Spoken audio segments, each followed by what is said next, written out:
de vida e nós estamos aqui para adorar o nosso Deus. Eu quero te convidar nessa noite, fazendo uso da palavra de Deus. Muito obrigado, Judá, Deus te abençoe.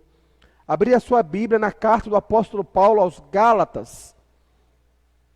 Carta do apóstolo Paulo aos Gálatas, no capítulo 2, verso de número 16 até o número 21. Gálatas, capítulo de número 2, verso 16 ao 21. Esse texto é lindo, lindo, lindo, lindo. Esse texto, ele nos coloca em sintonia com aquilo que Deus quer e deseja de nós. Esse texto é primordial na vida do cristão, de entender porque somos cristãos. Então esse texto ele vai balizar um pouquinho sobre aquilo que Deus ele busca em nós. Aqui eu vejo termos jurídicos, trazendo para nós a finalidade e a fundamentação de sermos de Jesus, de tudo que foi construído e constituído na cruz do Calvário.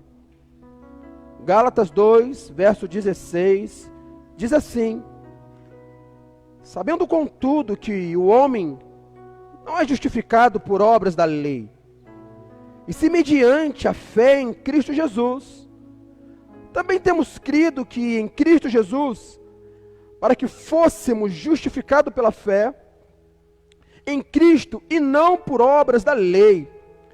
Por obras da lei, ninguém será justificado. Mas se procuramos ser justificados em Cristo, somos nós, mesmo também achados pecadores. Dar-se-era caso de ser Cristo ministro do pecado? Certo que não, porque se tornou a edificar aquilo que destruiu. A mim mesmo me constituo transgressor, porque eu, mediante a própria lei, morri para a lei, a fim de viver para Deus. Estou crucificado com Cristo. Logo já não sou eu quem vive, mas Cristo vive em mim. E esse viver que agora tenho na carne, vivo pela fé do Filho de Deus, que me amou e assim mesmo se entregou por mim.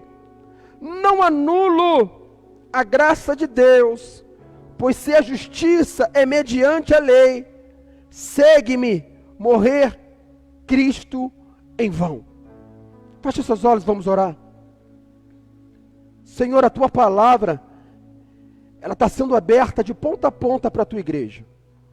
E quando o Senhor abre o leque do entendimento para nós, a Tua igreja, ela tem o privilégio de ver o próprio Deus a cuidar, a zelar, porque o bom Pai é aquele que cuida, e a correção de Deus é belíssima, é nobre, porque o Senhor ama a Tua igreja. E nós submetemos ao Teu senhorio, entendendo que tudo quanto o Senhor vai ministrar, Deus, é para crescimento da Tua igreja, é para a Tua igreja venha estar ousada, forte, e viver na plenitude do Teu Espírito Santo. E é na cruz, Pai, que tudo ganha forma.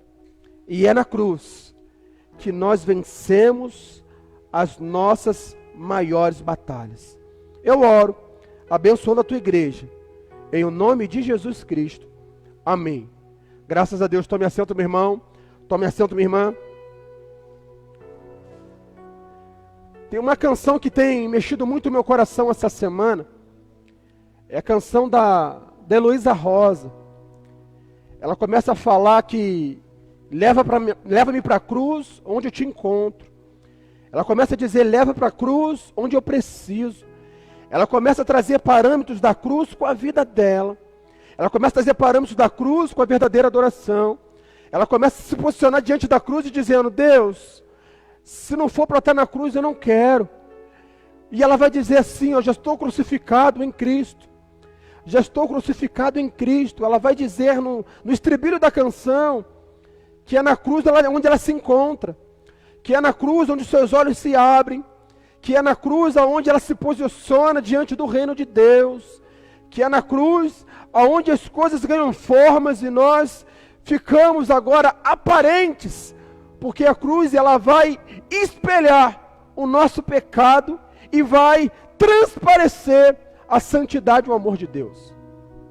E agora eu entro no texto, porque o texto vai dizer, na carta de Gálatas, por intermédio do apóstolo Paulo, que era um cara que era novo na fé. É um camarada que tinha 14 anos de cristianismo. Ele não nasceu num berço evangélico. É um cara que nasceu fora e agora estava dentro. É um cara que conhecia a lei, mas agora está conhecendo a graça. É um cara que dominava o saber, um cara poliglota, que dominava, que conhecia, que foi instruído por um mestre do tempo, mestre da lei, chamado Gamaliel.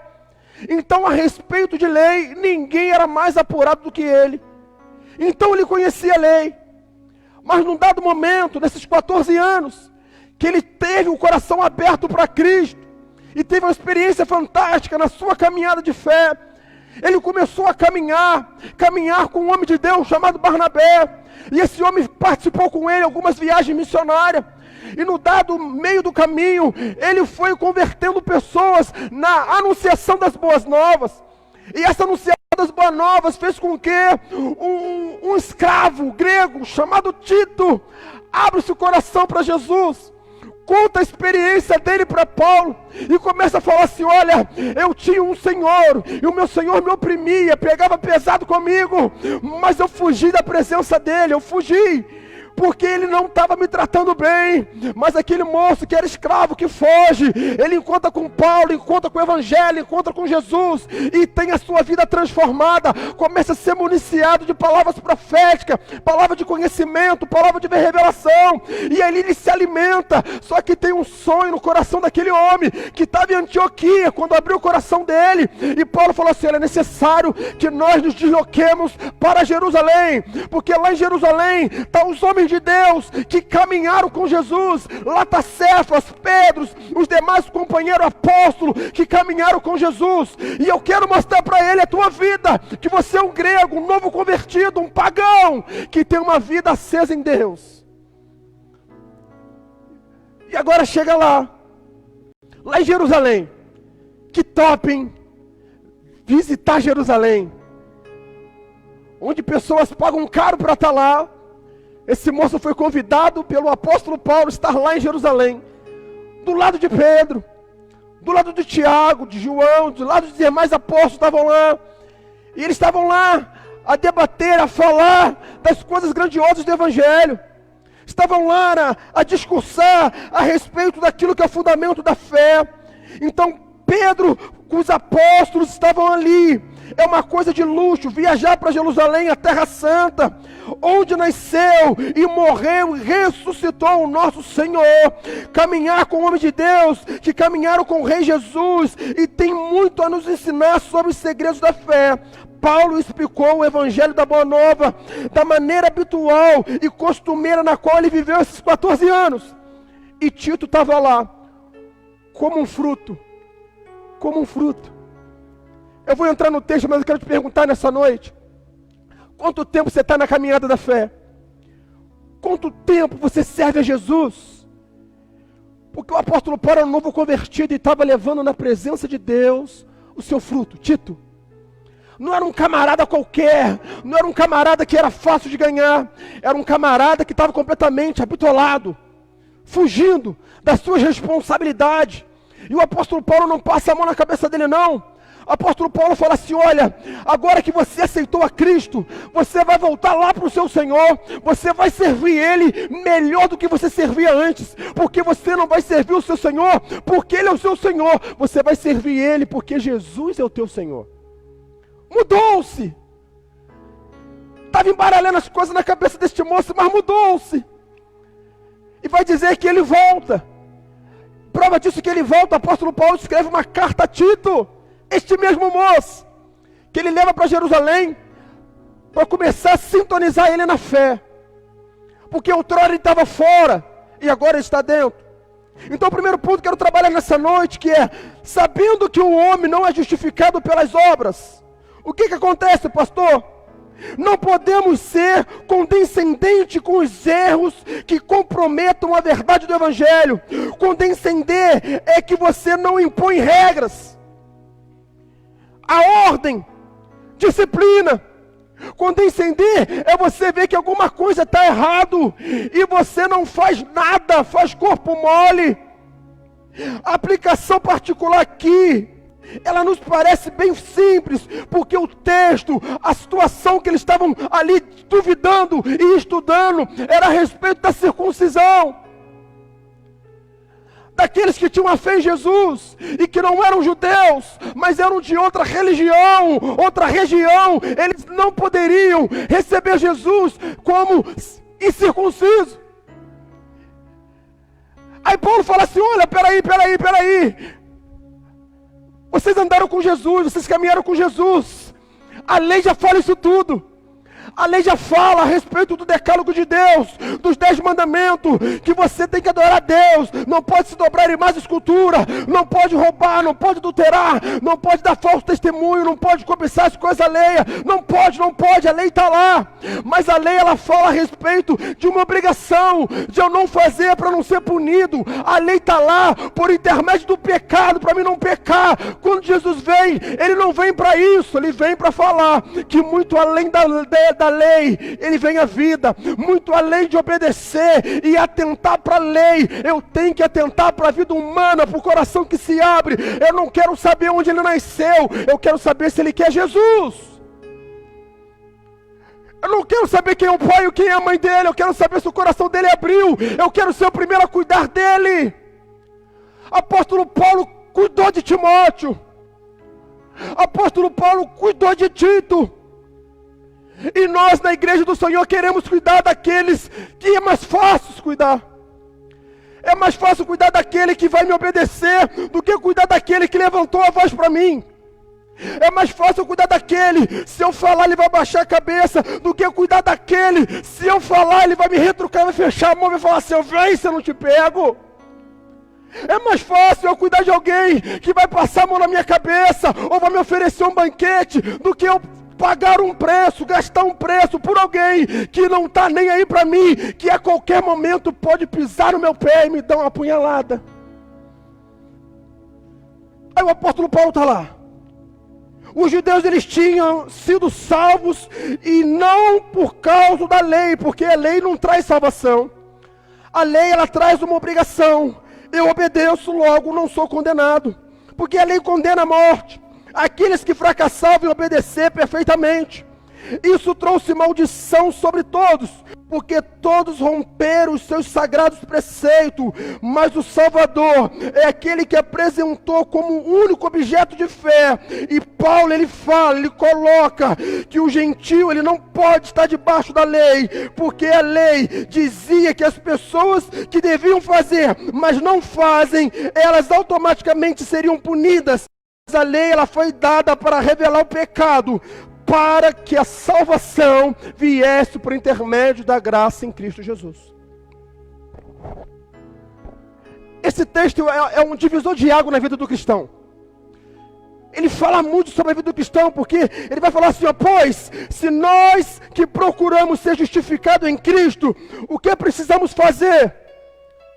John Calvino vai dizer assim, Cristo ele veio para edificar, e se ele veio para edificar o seu reino do pecado, não adianta, não me cabe olhar para essas questões e entender que em 1 João 8,3 vai dizer que Cristo ele veio destruir toda a obra do diabo. Assim Paulo declara que ao pregar o evangelho, ele restaurou a verdadeira justiça, a fim de que o pecado fosse destruído. O que o Paulo estava dizendo, Pedro, tu é um camarada que andava com Jesus.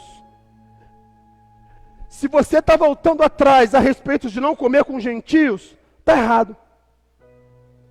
Está errado. Não foi isso que nós aprendemos, não foi isso que eu aprendi contigo. Eu vi quando você se portava. Enquanto tinha os judeus, você se portava com os judeus. Enquanto você veio sozinho para estar com os gentios, você ministrava, estava alegre, feliz, comia com a gente. Mas começou a vir outros apóstolos, e você começou a dar para trás e começou a agir com o nariz em pé, condenando. Ei Pedro, está errado. Pedro, está errado. Eu aceito a minha submissão, se eu estiver errado. Mas confirma para mim aí o que está acontecendo. As suas ações, Pedro, em Antioquia, porém, pareciam indicar que ele não estava completamente justificado. Pois quem precisava voltar à lei para contemplar a salvação, não estava ali colocando Cristo como um Salvador, perfeito e suficiente. Se vamos a Ele para ter os nossos pecados perdoados, porém depois precisamos ir a algo mais, acaso Cristo não é suficiente? Cristo é ministro do pecado? Claro que não. Claro que não. Porque se eu torno a edificar aquilo que eu destruí, na verdade, se eu abandono a conta da revelação que é fundamental, porque primeiro e único fundamento tem que ser Jesus Cristo. Se Jesus Cristo é o Senhor, eu entendo que o reino dele será estabelecido. Se Jesus Cristo é o centro, o evangelho do reino, só é do reino porque Jesus é o Senhor. E sendo o Senhor, Jesus Cristo é quem faz toda a diferença. Eu não posso dizer que eu sou servo de Jesus e não sirvo. A maior contradição é quando o servo Jesus possui discípulos que não servem. Como seremos a sua imagem e semelhança? O que faremos por revelação e não por tradição? Permaneça na revelação. Você deve... Pedro tinha abandonado todo o sistema legal pela fé em Cristo. Ele tinha repudiado qualquer diferença entre judeus e gentios, quando se tratava de encontrar um favor de Deus. Agora, ao recusar comer com o gentio, ele estava reconstruindo o que havia destruído. Fazendo aqui, ele se revelava um transgressor.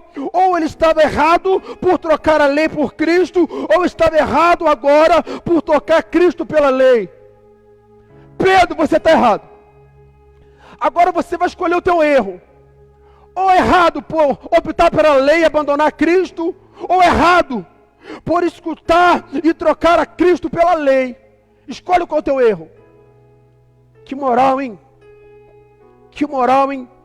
Olhar para Pedro, aquele que foi pedra, a coluna para a igreja, e falar assim: meu querido, eu sei que você é humano, e está propício a erro.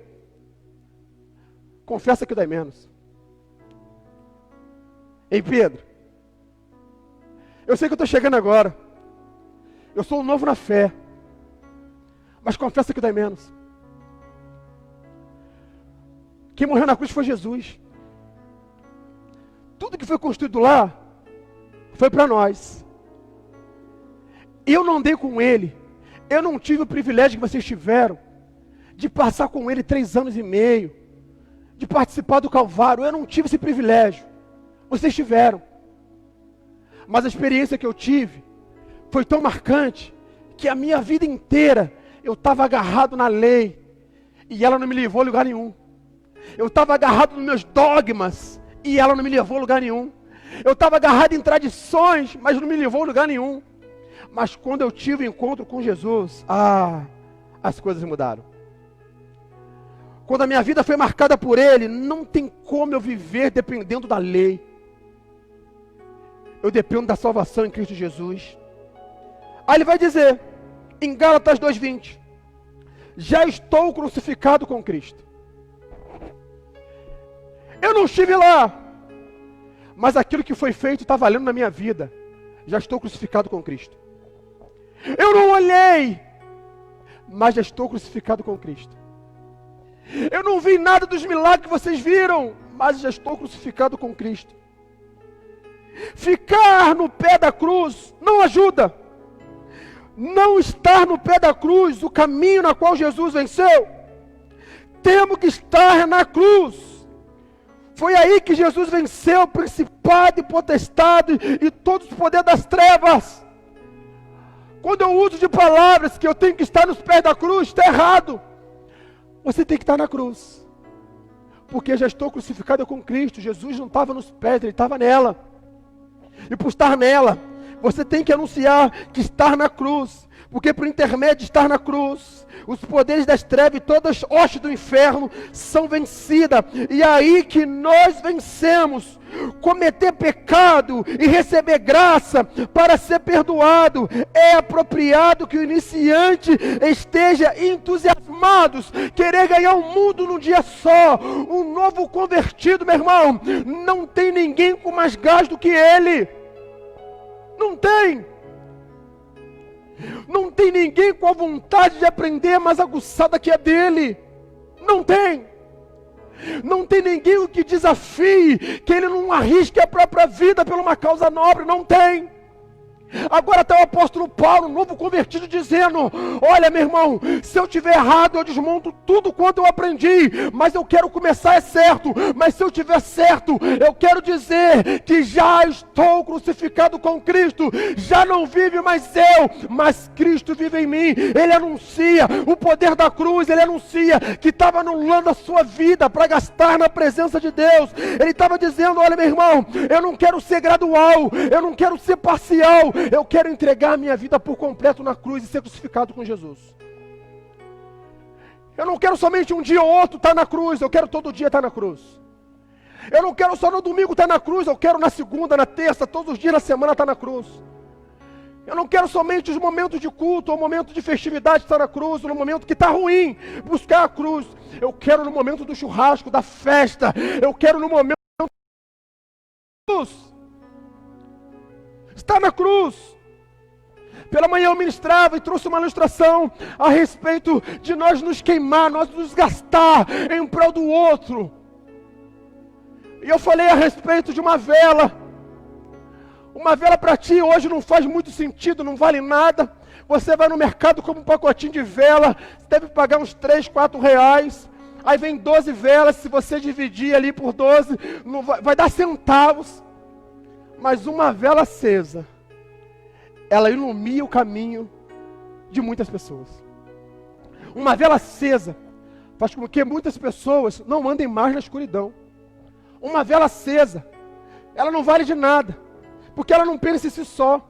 Ela fica acesa, com o pavio aceso, e o ambiente fica aceso, para que outras pessoas não fiquem escorregando, e não fiquem no oculto. Ela vai se gastando, derretendo, se queimando, se esvaziando, se gastando por completo, para que a minha vida, a tua vida, seja iluminada. Isso é o Evangelho das Boas Novas. Eu acender a minha vida como um pavio, como uma vela, e outras pessoas serem iluminadas para o caminho que é Jesus. Eu ter minha vida acesa como uma vela, para que a tua casa, para que o teu vizinho, para que outras pessoas venham encontrar o caminho que é Jesus. Porque como você está aceso, meu irmão, as pessoas conseguem ver o caminho com mais facilidade. Mas quando você está apagado, você está no escuro, e ela também. O Evangelho é aquele que favorece o outro e de repente desfavorece a mim. Como assim, pastor? Nós ministramos pela manhã, falando sobre o legado da fé.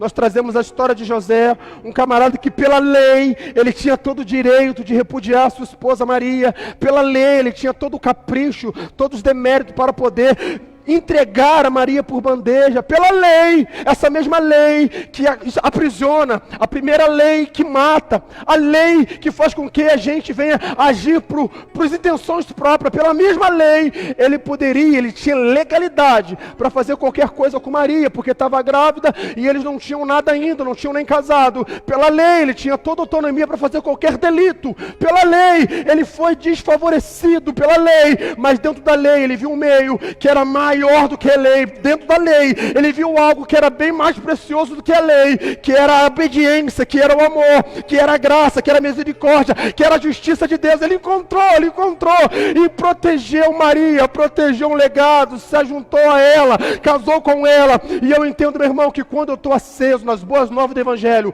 outras pessoas são municiadas e legados são forjados. Eu vou mirar legados. Quando eu vivo a cruz, eu miro legados. No verso 21 vai dizer que eu não aniquilo a graça de Deus, porque se a justiça provém da lei, segue-me Cristo morrer debalde. Em outras palavras, se eu anulo Deus, porque a justiça provém da lei, eu estou abrindo mão daquilo que é a essência e prioridade na minha vida, e Cristo, Ele morreu em vão. A lei, ela está aí. A lei, ela vai redimir algo para a gente poder caminhar. Mas Jesus não quer que você venha andar pela lei, Ele quer que você venha andar pelo amor. Eu não vou nem colocar o termo andar pela graça, mas eu quero que você entenda que você venha andar pelo amor. Porque pelo amor, Deus quer que você cumpra, que você executa, não por causa do medo de ir para o inferno, por causa da punição do pecado. Ele quer que você cumpra, que você execute por intermédio do amor. E que você entenda que não foi o homem, não foi a mulher que morreu na cruz do Calvário por você, foi Ele. Então tudo que você faça, tudo que você executa, faça para Ele. Se você está na igreja, executa para Ele. Se você está na tua casa, executa para Ele. Se você está no teu trabalho, execute para Ele. Foi Ele que fez tudo acontecer. Foi Ele que mudou a dinâmica da vida. Foi Ele que mudou a dinâmica da pedagogia da fé. Foi Ele que mudou a dinâmica outrora que nós estávamos fora, agora estamos dentro. Foi Ele. Foi Ele que favoreceu para nós. Foi Ele que morreu e falou assim, olha, eu fui a vela que foi acesa, para que a humanidade não se perdesse. Que coisa linda. Eu fui a vela acesa para a humanidade não se perder. Jesus foi crucificado diante de mim. Eu fui crucificado com Cristo. Os que são crucificados com Cristo na carne, nas suas paixões e nas suas concupiscências. O mundo foi crucificado por mim e fui crucificado para o mundo. O crente não deixa de viver como uma personalidade ou como um indivíduo, mas aquele que é visto por Deus como tendo morrido, não é o mesmo que vive. Não sou mais eu quem vive, mas Cristo vive em mim, o Salvador. Ele morreu por mim, para que eu siga vivendo a minha vida, não como bem entender, mas na dependência dEle. Viver na dependência de Deus é falar, Deus, eu posso fazer isso? Deus, eu posso fazer aquilo. Viver na dependência de Deus é entender que o reino é dele. Ninguém faz nada sem que antes no reino seja estabelecido. No reino tem uma ordem, tem uma decência, tem uma organização, um planejamento, tem uma hierarquia que vai colocar cada um nos seus devidos lugares. Eu não posso ultrapassar, passar na frente de algo que para mim não foi conferido. Eu não posso fazer e tomar a frente de algo que para mim não foi confiado. Tem as pessoas destinadas para executarem. Quando entendo e vivo essa dependência, o cristão vive em contínua dependência em Cristo, ligado nele, permitindo que Cristo viva a sua vida em si mesmo. Assim, a regra da vida do crente é Cristo, não a lei.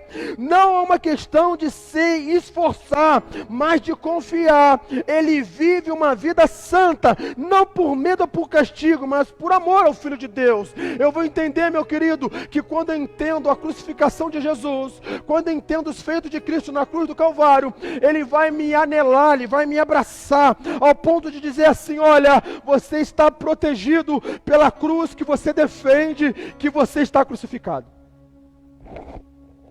Você tem autoridade por intermédio da cruz, que você está assumindo que é tua. Mas na igreja do Senhor tem vivido tempos difíceis demais, tempos complicados demais. Tempo de virarmos as costas para a cruz.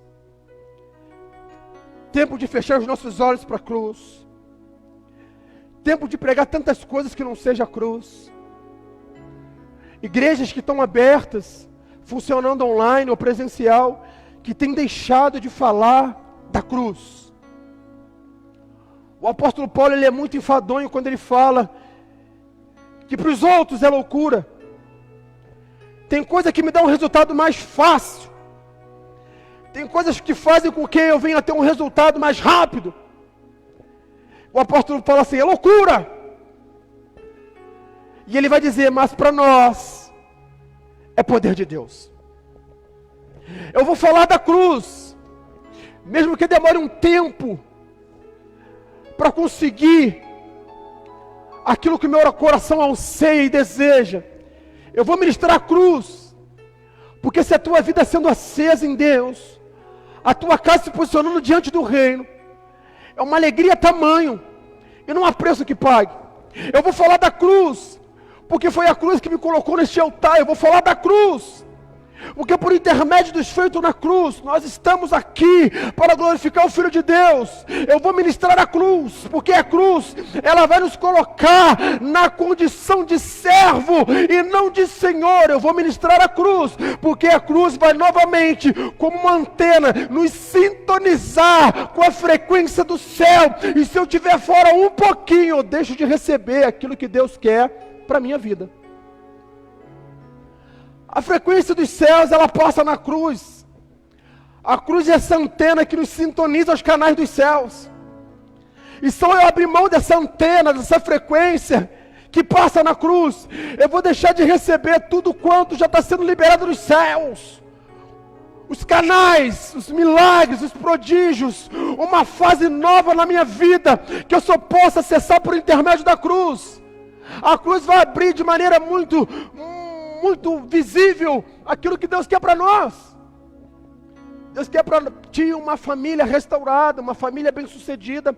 Deus quer para ti um lar de pé forte. Deus quer para ti um emprego que outrora você venha glorificar o nome dEle, mas passa pela cruz, porque a cruz você vai sintonizar naquilo que Deus quer para a tua vida. Deus não quer de forma alguma que você venha ser um profissional da área da saúde somente e ficar ali. Deus quer que você seja o cara, a mulher que faz o nome dEle engrandecido lá.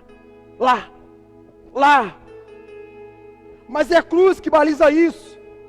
E o apóstolo Paulo, ele é muito feliz em dizer que logo já não vive eu, mas esse viver que agora eu vivo pela fé no Filho de Deus. Você tem vivido para Jesus? Você tem vivido para Jesus ou tem vivido para você? Pastor, tem vivido para mim. Eu tenho corrido das coisas para mim, eu tenho buscado as coisas para mim. E vou te perguntar mais uma vez, você tem vivido para Jesus? Porque para viver para Jesus é você entregar tudo na mão dele e deixar ele tomar conta. E se ele te pedir para fazer alguma coisa, você faz. Eu lembro que levei minha filha num salão. E lá no salão, a moça do salão falou assim: olha, a sua filha está pequenininha agora, né? Está aí chamando o papai, está segurando no seu braço, está deitando no seu ombro. Vai crescer, a gente cria para o mundo, a gente larga para o mundo. Eu falei assim: não, eu crio a minha vida, a minha filha para Jesus. Eu não estou criando a minha filha para o mundo, eu estou criando a minha filha para Jesus. Ela olhou para minha cara. Se você tem esse hábito de falar para todo mundo que os filhos crescem e o mundo que toma conta, lá em casa não é assim não. Quem toma conta das minhas filhas é Jesus. Porque eu entendi que a minha vida é de Jesus. Eu entendi que a minha casa é de Jesus. Então quem toma conta das minhas filhas, da minha casa, da minha esposa, da minha vida, é Jesus. Elas podem estar no colégio, elas podem estar na praça, podem estar no shopping, podem estar brincando. Quem toma conta das minhas filhas são Jesus. É Jesus. Quem toma conta da tua filha, irmã Rômulo, é Jesus. Irmã Janaína, é Jesus. Não é o mundo. Irmão Jean, é Jesus. Irmã Renan, é Jesus. Quem toma conta dos nossos filhos não são o mundo. Eu não estou criando a minha filha para o mundo, eu estou criando para Jesus. É para Jesus. Então a nossa mentalidade vai mudando, porque eu assumi a cruz. E por intermédio de ter assumido a cruz, as minhas filhas estão agarradas nela. Porque eu estou agarrado nela, eu estou falando: Deus, eu estou agarrado na cruz. As minhas filhas vão vir agarrado nela. Papai, o que você está fazendo? Eu estou agarrado naquilo que segura a minha fé, naquilo que segura minhas forças. Papai, mas é a cruz, é a cruz. E elas vão reproduzir esse legado. Nós somos reprodutores de legado. Por isso que a cantora Heloísa Rosa está dizendo: leva-me para a cruz, aonde eu te encontro. Se eu encontro com Jesus na cruz, a minha casa vai encontrar com Jesus na cruz. A tua casa vai encontrar com Jesus na cruz. A tua família vai encontrar com Jesus na cruz. Se você marca o encontro na cruz com Jesus, pessoas vão ver você marcando o encontro com Ele. E vão prestar atenção na tua vida que tem marcado o encontro com Jesus. Porque quando você marca o encontro com Jesus, Ele não fura. Ele chega primeiro com você e fala: eu estava te aguardando, eu estava te esperando. Porque quando nós encontramos com Jesus e marcamos o encontro com Ele, Ele é o primeiro a favorecer o caminho, abrir o caminho, para que você tenha livre acesso para chegar diante dEle. Mas o novo convertido tem facilidade para encontrar. E nós, com algum tempo de igreja, vamos deixando isso de lado. E nessa noite eu não quero perguntar quanto tempo você tem de igreja. Eu te pergunto, quanto tempo que você deixou de ter um encontro com Jesus? Quanto tempo você deixou Jesus te esperando? Quanto tempo você está ciente que Jesus sempre quer marcar um encontro contigo, mas você deixou ele esperando? Em outras palavras, você deu um bolo em Jesus. Que coisa horrível. Você deixou Jesus esperando. Mas você está disposto nessa noite. Está disposto nessa noite. Fazer valer. Um Jesus que te espera. E você se apronta. Você se apruma. E diz com seus lábios: já não vive mais eu, mas Cristo vive em mim. A minha vida é dele. A minha vida é para o louvor da glória dele. Pois eu não quero tornar, edificar aquilo que eu destruí. Eu não quero levantar um velho homem, eu não quero. Eu quero fazer valer o novo homem, a nova mulher, o novo filho, a nova filha que Deus. Eu não quero voltar a trazer aquilo que eu destruí. Eu quero trazer à memória aquilo que me dá esperança. Eu te convido nessa noite a se colocar de pé. Se levanta.